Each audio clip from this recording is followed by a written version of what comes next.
segundo medio A y segundo medio B. Les doy la bienvenida a este nuevo módulo que viene con nuevos hechos históricos, con nuevos procesos y que nos viene a movilizar y a dar una vuelta totalmente en lo que hemos visto hasta el módulo anterior.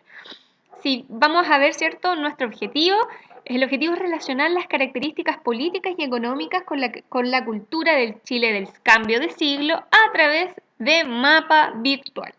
Como ven, chicos, es momento de trasladarnos a nuestro país y ver cómo todos estos fenómenos europeos, ¿cierto?, vienen a afectar a nuestro territorio nacional. Pero para eso tenemos que dar por finalizado y cerrar, ¿cierto?, un ciclo de esta guerra total. La Primera Guerra Mundial, el periodo entre guerra y la Segunda Guerra Mundial, vienen, ¿cierto?, con consecuencias transversales no solo a los países europeos, sino que para todo el mundo, ¿ya? Vamos a revisar siempre que las consecuencias se van a dividir en términos demográficos, ¿cierto? Esta ciencia que estudia la población, de ahí la palabra demografía, tenemos 60 millones de muertos y de ellos, ¿cierto?, entre 5 y 6 millones de judíos. Además, hambres y epidemias, sobre todo en lugares como los campos de concentración, ¿cierto? Desplazamientos masivos de población debido a la guerra y los cambios de fronteras. La gente se empezó a movilizar buscando mejores expectativas de vida. Recordemos que países como Alemania, Holanda y distintas potencias quedaron totalmente en el suelo, chiquillos. Por otro lado, tenemos consecuencias económicas, tenemos la caída de la producción industrial, evidentemente los dineros estaban siendo utilizados para la guerra y mucha de esta industria quedó totalmente sin dinero, ¿ya? Destrucción de zonas urbanas, incluyendo caminos, vías de comunicación, terrenos agrícolas. Recuerden que las batallas se dieron principalmente en campos abiertos, por lo tanto el daño ecológico también es bastante importante. Y eso significa también ciertas consecuencias en términos de agricultura, ¿cierto?, y producción de alimentos en los distintos países. En términos políticos, y es donde nos vamos a detener para poder conectarnos con nuestro país, tenemos, ¿cierto?, que caen los regímenes totalitarios, personajes como Mussolini fueron colgados en las plazas públicas, dados de muerte, Hitler se suicida, ¿cierto?, y con eso van cayendo poco a poco los distintos líderes totalitarios, dando por terminada una época, ¿cierto?, en que el poder estaba centrado en estos líderes y en un único partido político. En términos de la URSS, por ejemplo, se anexiona territorios como Polonia, Finlandia, Rumania y los estados bálticos. Y miren lo que pasa con Alemania. En Alemania queda dividido en 4 zonas, chiquillos, para Francia, Reino Unido, la URSS y Estados Unidos, que fueron las potencias ganadoras de este conflicto, ¿ya? Por otro lado, países como Japón, el gran perdedor de este conflicto, ¿cierto?, termina cediendo todas sus conquistas en Asia continental y el Pacífico. Frente a esto, ¿cierto?, en la tutoría alcanzamos a revisar lo que había pasado con Japón, ¿ya? Japón se rinde luego de que Estados Unidos haya lanzado 2 bombas atómicas conocidas como Nagasaki y Hiroshima. Y el rol de Chile va a ser bastante divertido, ¿ya? Porque aquí yo les puse un meme donde Chile le dice a Japón: oye, Japón, no es por nada, pero te voy a declarar la guerra, así que ahí se viene. ¿Quién dice Japón? Explota la guerra, la bomba, ¿cierto? Y Chile dice, y así es como Chile ganó la Segunda Guerra Mundial. Cuentan, ¿cierto?, que Chile efectivamente declaró la guerra a Japón poco tiempo antes de que se lanzaran las bombas atómicas. En el fondo, Chile no tuvo ninguna participación real en el conflicto y terminó siendo ganador indirecto, ¿cierto?, de este conflicto, ¿ya? Una anécdota para que puedan contar, ¿cierto? Entonces, a partir de esto, a través del rol de Chile, es necesario que conozcamos qué pasaba en nuestro país mientras se desarrollaba la Primera y la Segunda Guerra Mundial. Hasta el año pasado, chiquillos, vamos a rebobinar, alcanzamos a conocer lo que conocimos como República Liberal. Ya estos gobiernos liberales, donde se establecieron reformas constitucionales y las leyes laicas, donde los cementerios pasaron a ser laicos, ¿cierto? La gente se pudo casar mediante el registro civil, se crea el registro civil, etc. El último episodio que alcanzamos a conocer de nuestro país, chiquillos, fue la Guerra Civil. Ya la Guerra Civil de 1891, este conflicto que se da ante el presidente José Manuel Balmaceda y los congresistas, ¿cierto?, que termina, como ya sabemos, con la muerte de José Manuel Balmaceda, que se dice que fue un suicidio, ¿cierto? Con una de las guerras más cruentas de la historia de Chile, donde hubieron batallas como la batalla de Placilla, ¿cierto? Que no alcanzamos a conocer el museo. Y con esto, chiquillos, damos por inicio a un nuevo proceso y periodo de la historia de Chile, ¿ya? Para eso nos vamos a guiar por una pregunta.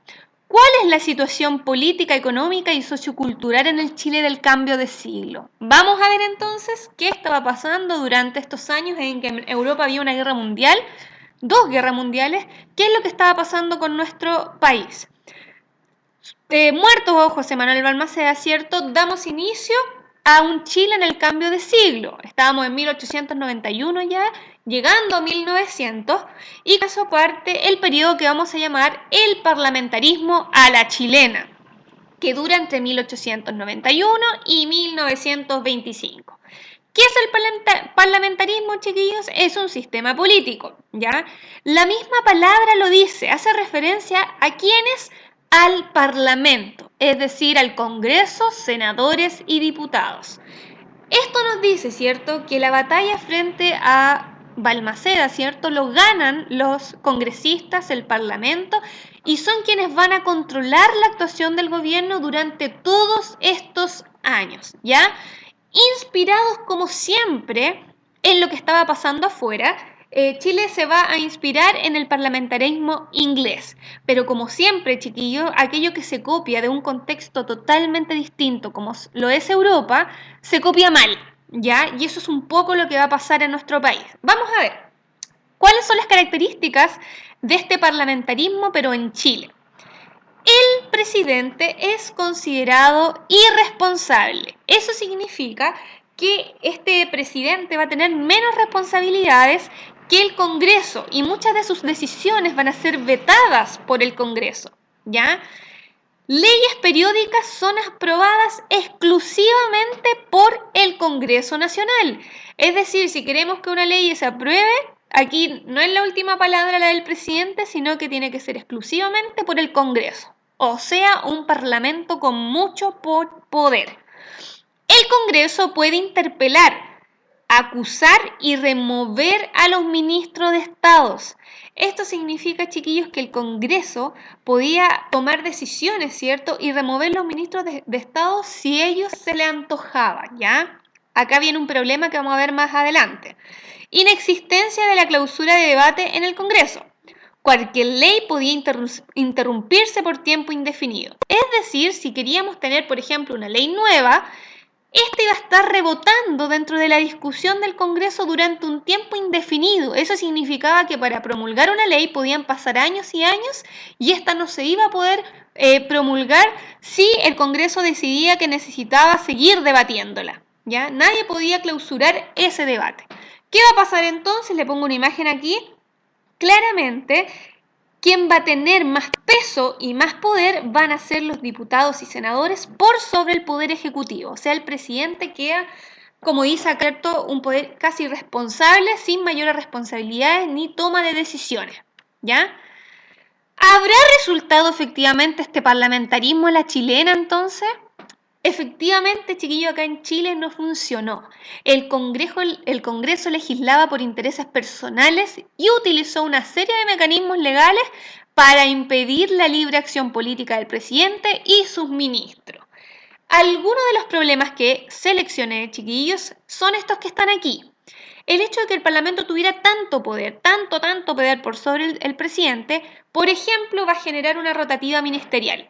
Como ellos tenían el poder de elegir sus ministros y moverlos, durante este periodo entre 1891 y 1920, si se dan cuenta, van a existir casi 40 ministros, por ejemplo, en el gobierno de Jorge Montt. Acá en el de Riesco, ¿cierto? 73 ministros. Y en Sanfuente ya 78 ministros. O sea, van a pasar muchísimos ministros por este Congreso y el problema es que va a generarse una inestabilidad. Imagínense lo que significa que roten a cada rato los ministros. Un caos total, ¿cierto? Como hay inexistencia de clausura de debate, chiquillos, las leyes van a estar ahí, como les explicaba en delante, van a estar rebotando y rebotando durante mucho tiempo y esto va a generar un entorpecimiento, ¿cierto?, de la legislación de leyes. Por otro lado, se va a obligar al presidente a aprobar el presupuesto que el Parlamento exige. Imagínense eso. De acuerdo a la Constitución de 1833, chiquillos, la que ayudó, ¿cierto?, Diego Portales, una de las misiones del Congreso era aprobar las leyes periódicas, ¿ya? Entre ellas la ley de presupuesto. O sea, imagínense lo que significa aprobar las leyes de presupuesto cuando tenemos intereses personales dentro de ella. Aparte, recuerden que la ley de presupuesto le trajo muchos problemas a Balmaceda. Recuérdense que quiso repetir la ley de presupuesto del año anterior y el Congreso se le vino encima. ¿Ya? Malas prácticas. Por lo tanto, todo lo que vimos anteriormente va a traer malas prácticas como el cohecho. Estos congresistas van a comprar votos, ¿cierto? Para que la gente más humilde, veamos aquí el rol del pueblo, ¿ya? La gente más humilde piensen que son aquellos que trabajan para ellos, les van a comprar su voto. ¿Cómo no va a votar por el jefe, ¿cierto? Si no se queda sin trabajo. Fraude. Aparecieron votos de muertos, chiquillos. O sea, habían votos que eran totalmente irreales. El sistema electoral restringiría el derecho a voto a hombres mayores de edad que supieran leer y escribir. Se preguntarán ustedes entonces, ¿quién votaba, profesora? Votaban los hombres ricos, ¿cierto? Hombres mayores de edad y por lo tanto lo que tenemos acá es que son las élites. La oligarquía y la plutocracia, ¿cierto? Todo esto responde, ¿cierto?, a los grupos de mayor poder y quienes tenían el dinero son ellos quienes pueden votar. O sea, chiquillos, tenemos acá un siglo XX que tiene al obrero, a la clase baja, ¿cierto?, votando por sus jefes y quienes llegan, por lo tanto, al poder nunca van a ser alguien de clase media o clase baja, sino que van a ser los oligarcas, esta gente de élite que tenía el dinero. Por lo tanto, teníamos dinero y además teníamos poder político. Finalmente nos preguntamos, ¿a qué realidad económica se enfrentaba este sistema político? Tenemos características económicas que, por ejemplo, son el auge en la explotación del salitre. Ustedes ya conocen, ¿cierto?, que durante este periodo lo que más se explotó fue el salitre. Por lo tanto, la actividad principal era la minería. Y eso nos hacía, ¿cierto?, depender de los mercados externos. ¿Ya? Eso significaba que Chile estaba constantemente dependiendo de mercados externos, de otros países, estaba un poco atado de manos para poder tomar decisiones económicas. ¿Qué significó eso en el largo plazo, chiquillos? La Primera Guerra Mundial, ¿cierto?, intensificó el consumo de la materia prima como explosivo. Perfecto, hasta ahí nos iba muy bien, ¿cierto? El nitrato sirve para hacer explosivo, por lo tanto nos iba bien. Sin embargo, cuando llegan los años 20, con el fin de la Primera Guerra Mundial, existió una menos demanda de explosivos y además los alemanes inventan el salitre sintético y como ya sabemos que hubo una crisis económica en Estados Unidos, Chile va a ser uno de los países más afectados. Es decir, este sistema capitalista, ¿cierto?, que hace depender a los países del tercer mundo, va a afectarnos directamente a nosotros. Si Estados Unidos no genera ganancia y si Estados Unidos o Inglaterra no nos compra salitre, nosotros totalmente dependemos de eso y por lo tanto nuestra economía se va a pique. Chiquillos, para continuar vamos a seguir en el siguiente video porque no quiero apurarme, sino que quiero ir explicando uno a uno estos pasos. Así que vamos a ponerle pausa y nos vamos a ir al siguiente video para seguir trabajando con esta temática.